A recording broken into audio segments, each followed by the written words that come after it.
항상 대한민국의 정확하고 빠른 소식을 알리기 위한 시스코크입니다. 구독과 좋아요는 영상 제작에 큰 힘이 됩니다. 최근 폴란드 항구에 또다시 한국산 무기들이 대거 도착했습니다. 폴란드에서는 한국에서 도착한 K9 자주포와 K2 전차를 보고 환호성을 내지르고 있는데요. 지난 23일 K2 전차 5대와 K9 자주포 12문이 폴란드 그단스크에 도착했습니다.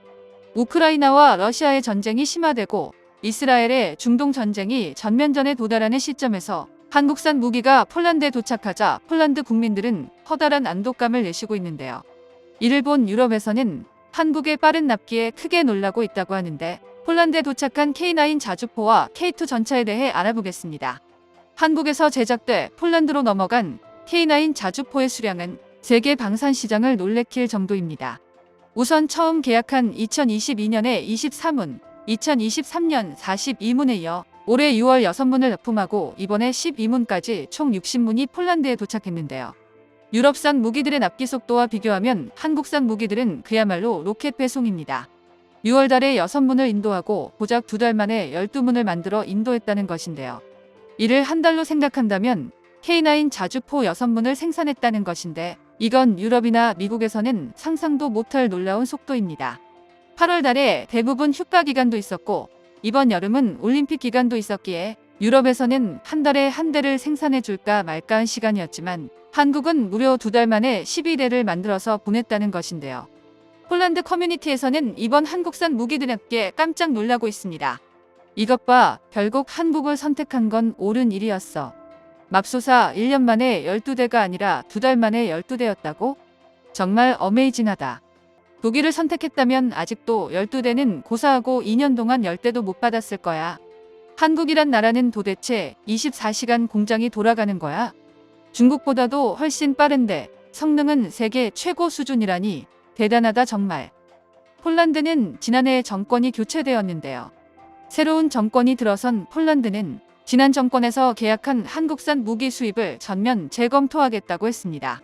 당시 국내 방산업계에서는 비상이 걸린 바 있었는데 최근 국제 정세가 점점 심각해지자 새로 들어선 정권도 결국 한국산 무기 도입을 계획대로 할 것이라고 했습니다. 현재 새 정권은 한국 무기를 도입 시 차관을 이용하는데 더 유리한 조건을 요구하면서 한국산 무기 도입에 대해서 난항을 겪고 있다고 했는데요. 이번 K9 자주포와 K2 전차의 도입 사실을 폴란드 국방부 장관을 대행하는 파베오 베이다 국방차관이 SNS에 소식을 알리자 많은 폴란드 국민들은 지난 정권을 비난하던 그를 욕하고 있습니다. 파베오 베이다 국방차관은 전 국방부 장관인 마리오시 부아슈차크를 비난하면서 한국산 무기 도입에 대해서 부정적인 시선을 보냈던 인물이기 때문인데요. 파베오 베이다 국방차관은 SNS에 한국산 최첨단 무기가 폴란드에 도착했고 앞으로 더 올 것이라는 환호적인 메시지를 올렸고 이를 본 폴란드 국민들은 혀를 찼습니다. 한국산 무기를 반대하던 과거의 자신은 어디 갔습니까? 제발 부아슈차크 국방장관이 했던 실적을 자신의 실적으로 만들지 말아라. 결국 돌고 돌아서 한국산 무기 찬양이라니 부끄럽지도 않나요? 미국의 군사매체에서도 러시아와 북한의 협력으로 인해 한국산 무기의 중요성을 언급했습니다. 이 매체는 우크라이나가 왜 한국에 무기 지원을 요청했는지 이해하는 것은 어렵지 않다며 한국은 세계 5위의 무기 수출국이자 저렴하고 신뢰할 수 있는 무기를 신속하게 공급하는 것으로 유명하다고 전했는데요. 그러면서 한국 전문가의 말을 전했는데 한국의 연구위원은 한국산 무기 생산 능력은 북한과 비교할 수 없다고 말하며 이에 워싱턴에서 한국을 연구하는 국방 분석가인 안키 판다도 동의했다고 했습니다. 두 명의 전문가가 동의하는 내용 중에 지금 폴란드 K2 전차, K9 자주포 등을 대량 생산해 러시아가 떨고 유럽이 주목하고 있다는 발언이 있었는데요. 북한의 무기는 러시아가 전쟁을 겨우 버티는 데 도움이 되지만 한국의 무기는 전쟁의 승패를 바꿀 수 있다는 것입니다. 이제 한국의 무기는 전쟁의 판세를 바꿀 수 있는 위력을 지니고 있습니다. 최근 폴란드 매체는 한국과 협력하여 현대식 K2 전차를 생산하려는 계획이 심각한 장애물에 직면했다고 보도했는데요. K2 전차 180대에 대한 실행 계약은 9월 첫째 주 키엘체에서 열리는 국제방산산업전시회에서 체결될 예정이었지만 현재 한국 제조업체인 현대로템과의 계약은 체결되지 않을 것으로 보이는 것이었습니다. 매체는 올 연말이 되어서야 체결될 것 같다고 전망했는데요.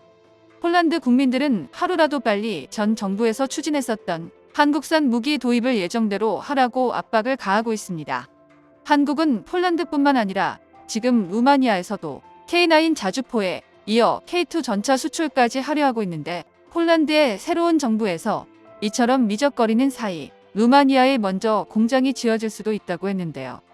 게다가 8월 14일 글로벌 방산 뉴스 채널 글로벌 디펜스 뉴스에 따르면 러시아가 자국의 기갑 전력을 강화하기 위해 최신형 T-90M 프로리브 3 전차를 도입한다고 했습니다.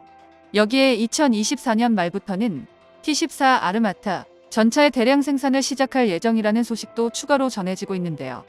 이런 위협이 유럽 전체가 신형 전차 도입 사업을 진행 중인 직접적인 원인이 되고 있습니다.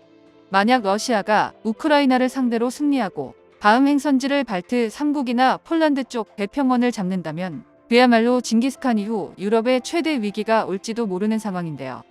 폴란드가 K2 전차를 도입하고 루마니아가 신형 전차 도입 사업을 본격화한 건 역시 그만큼 러시아의 기갑 전력이 동유럽 국가들의 실질적인 위협이 되고 있다는 방증입니다. K2표는 복합 장갑과 능동 방어 시스템을 갖추고 있으며 RPG와 같은 휴대용 대전차 무기에 대한 강력한 방어력을 제공하는데요. 또한 접근하는 대전차 미사일을 탐지하고 요격할 수 있는데, T-90M과 T-14 아르마타는 모두 폭발 반응 장갑과 RNIM 능동 보호 시스템을 갖추고 있지만, 여기에 더해 T-14 아르마타는 완전히 새로운 차원의 무인 포탑과 고급 방어 시스템을 채택하여 승무원의 생존성을 극대화했습니다. 하지만 아르마타는 검증되지 않은 성능이기에 실제 성능에서는 K2 전차가 더 뛰어나다는 평가를 받고 있는데요. 만약 실제로 러시아가 우크라이나를 제압한 후 폴란드로 진격하게 된다면 그 다음은 폴란드가 보유한 K2가 전장을 맡게 될 것입니다. 동유럽의 많은 나라들은 지금 극강의 가성비의 기술 이전, 현지 공장 생산까지 보장해주는 K2 전차와 K9 전차 등에 큰 관심을 보이고 있는데요. 현대로템의 올 상반기 공장 가동률은 107%로 엄청난 속도를 내고 있고, 한화 에어로스페이스 역시 90%로 생산 속도를 높이고 있습니다.